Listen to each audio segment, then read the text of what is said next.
Thank you very much. जय हिंद। जय हिंद।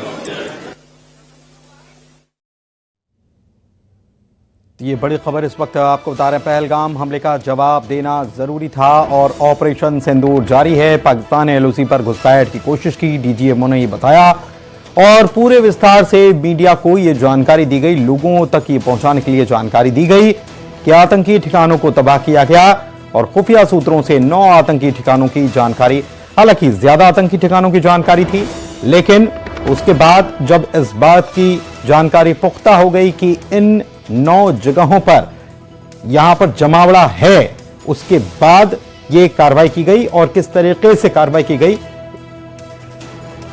यह भी हमने देखा। कर्नल उत्कर्ष राठौर इस वक्त हमारे साथ जुड़े हुए हैं। कर्नल साहब, बहुत स्वागत आपका। और आज ये प्रेस कॉन्फ्रेंस, प्रेस ब्रीफिंग जो है, ये बहुत कुछ बता गई और ये भी कि अभी ऑपरेशन जारी है, ऑपरेशन थमा नहीं है। तो क्या हम देख सकते हैं कि आने वाले दिनों में, क्योंकि अभी हम युद्ध की स्थिति में है, ये तीनों अधिकारी कहते हुए नजर आए? देखिए, ऐसा है कि कल 10 मई को 5 बजे सीज फायर की आधिकारिक घोषणा हुई थी, लेकिन रात 10-11 मई को पाकिस्तान ने सीज फायर तोड़ा। उसने ड्रोन भेजे और आर्टिलरी से शेलिंग करी लाइन ऑफ कंट्रोल पर और इंटरनेशनल बॉर्डर पर, जो कि आज सुबह तक जारी रही। तो उसी के बदले में जो अभी आर्म्ड फोर्सेस की, आर्मी, नेवी, एयरफोर्स की प्रेस कॉन्फ्रेंस हुई थी, उसमें ये कहा गया कि हम तैयार हैं। क्योंकि उससे पहले आपको याद होगा, तो जब ये सवाल उठने लगे सीज फायर है या नहीं है, तो भारतीय वायुसेना ने कहा कि हमारा ऑपरेशन सिंदूर अभी भी जारी है। और इस प्रेस कॉन्फ्रेंस में तीनों ने कहा कि ऑपरेशन सिंदूर जारी है। 12 मई को डीजीएमओ पाकिस्तान फिर से बात करेंगे अपने डीजीएमओ इंडियन आर्मी से, और उन्होंने ये हिंट दिया कि ये सीज फायर को जिंदा रखने की जिम्मेदारी पाकिस्तान पर है। अगर पाकिस्तान सीज फायर नहीं जिंदा रखना चाहता है तो हम ऑपरेशन सिंदूर को फिर से शुरू कर देंगे, अगर पाकिस्तान ने हमारी तरफ कोई हिमाकत की। ठीक है, अंकुर जी भी हमारे साथ जुड़े हुए हैं न्यूज रूम से।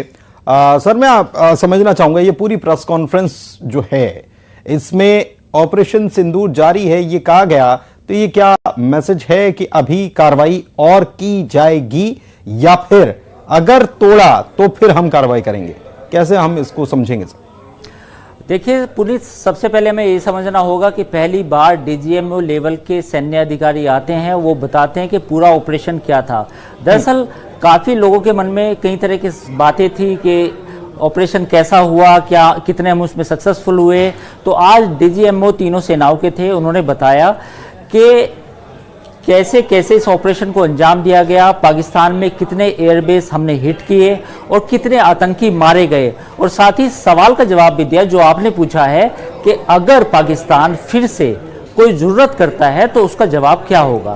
तो DGMO Rajiv Ghai, lieutenant general Rajiv Ghai ने कहा कि अगर पाकिस्तान, इवन उन्होंने तो ये तक कहा कि आज रात हम देखेंगे कि अगर आज रात भी कोई सीज फायर वायलेशन किया गया तो जो सेना का जवाब होगा वो काफ़ी कड़ा होगा।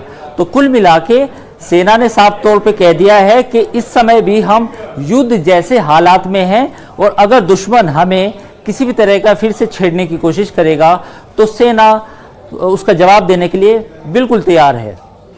ठीक है, शंकर आनंद भी हमारे सहयोगी हमारे साथ जुड़े हुए हैं। शंकर, आपके पास अपडेट क्या है? देखिए, जिस तरह से भारतीय सेना के द्वारा पाकिस्तान में इस पूरे ऑपरेशन में जवाब दिया गया, तो इस पूरे ऑपरेशन की एक गाथा जो है, एक ऑपरेशन का जो निचोड़ है, वो आज डीजीएमओ के द्वारा बताया गया। और इस मामले पे जिस तरह से आज दिन में भी हम लोग चर्चा कर रहे थे कि भारत ने पाकिस्तान के कई जो फाइटर जेट है उसको मार गिराया है, और इसके बारे में जब बताया कि हम नंबर तो नहीं बताएंगे क्योंकि इस मामले पर अभी बोलना उचित नहीं होगा, लेकिन इतना स्पष्ट है कि कई जो एयरक्राफ्ट जो है जो फाइटर एयरक्राफ्ट है उसको मार गिराया गया है और आने वाले दिनों में अपने आप पता चल जाएगा। इसके साथ ही 100 से ज्यादा आतंकियों को ढेर किया गया। इस मामले में औपचारिक तौर पर आज ऐलान किया गया है और इसके साथ ही इन्होंने ये भी बताया गया कि आतंकी टारगेट तकरीबन 21 चुने गए थे और शुरुआती तौर में 9 टारगेट्स को चुना गया था, लेकिन बाद में 21 से ज्यादा टारगेट को अंजाम दिया गया और इसके साथ ही ये भी बताया गया कि हमारे सारे सुरक्षित। लेकिन एक चीज और कि क्या हमारे भी प्लेन्स को हिट किया गया? इसके जवाब में कहा गया कि ये हमारे सारे पायलट्स पूरी तरह से सुरक्षित हैं और बहुत सारी चीजें जो हैं वो अभी नहीं रखी जाती क्योंकि अभी स्थितियां जो हैं वो हम देख रहे हैं, अभी हम युद्ध में। अंकुर जी, सही बात है और इसमें सबसे पहले हमें ये समझना होगा कि सेना ने ये कहा है कि अब भी हम युद्ध जैसे हालात में हैं, तो हम कोई ऐसी बात नहीं करना चाहते जिससे दुश्मन को कुछ पता चले। और ये बात सही भी है। अगर आप समझे कि अभी ऑपरेशन जो सिंदूर है वो अभी जारी है, ऐसे में अगर हम ये बात करने लग जाएं कि हमने क्या यूज़ किया, कौन सा हथियार यूज़ किया, कौन सी मिसाइल यूज़ की, कौन सा फाइटर प्लेन यूज़ किया, क्या हमें नुकसान पहुंचा और कहाँ नुकसान पहुंचा या नहीं पहुंचा, इस तरह की बातें बेमानी है क्योंकि इस समय हम युद्ध जैसे हालात में है। चलिए ठीक है, बहुत शुक्रिया। आगे भी इस खबर पर हम लगातार बने हुए हैं। फिलहाल बहुत शुक्रिया आपका इस बातचीत और जानकारी के लिए।